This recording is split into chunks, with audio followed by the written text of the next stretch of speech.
চলুন আজকে আমরা কুরআনে বর্ণিত একটি অন্য রকম ঘটনা শুনে আসি। কুরআনের ভাষায় যাকে বারসিসা বলা হয়েছে। তো চলুন শুনে আসি বারসিসা এর ঘটনা। এরা হল শয়তানের মতো। সে প্রথমে মানুষকে বলে কুফরি করো। অতঃপর মানুষ যখন কুফরি করে বসে তখন সে বলে, তোমার সাথে আমার কোনো সম্পর্ক নেই, আমি তো জগৎসমূহের প্রতিপালক আল্লাহকে ভয় করি। সূরা হাশর আয়াত ১৬। এর ব্যাখ্যা সম্পর্কে ইবনে জারির আব্দুল্লাহ ইবনে মাসুদ রাদি আল্লাহু আনহু সূত্রে বলেন, বনি ইসরায়েলের একজন মহিলা বকরি চড়াত। তার ছিল ৪ ভাই। রাতের বেলা সে ধর্ময়াজকের উপাসনালয়ে এসে আশ্রয় নিত। একদিন যাজক এসে তার সাথে কুকর্ম করে। তাতে সে অন্তঃসত্ত্বা হয়ে পড়ে। শয়তান এসে প্ররোচনা দিয়ে বলে, মহিলাকে খুন করে মাটি চাপা দিয়ে দাও। লোকে তো তোমাকে বিশ্বাস করে, তারা তোমার কথা শুনবে। শয়তানের প্ররোচনায় সে মহিলাটিকে খুন করে এবং মাটি চাপা দিয়ে দেয়। এবার শয়তান স্বপ্নে মহিলার ভাইদের নিকট উপস্থিত হয়। তাদেরকে বলে যে, উপাসনালয়ের যাজক তোমাদের বোনের সাথে কুকর্ম করেছে এবং সে অন্তঃসত্ত্বা হয়ে পড়ায় তাকে খুন করে অমুক স্থানে মাটি চাপা দিয়ে দিয়েছে।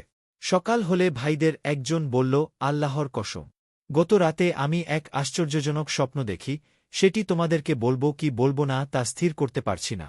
অন্যরা বলল, তুমি বরং ওই স্বপ্নের কথা আমাদেরকে বলো। সে তা বর্ণনা করল। অন্যজন বলল, আমিও স্বপ্নে তাই দেখেছি। তৃতীয়জন বলল, আমিও তাই দেখেছি।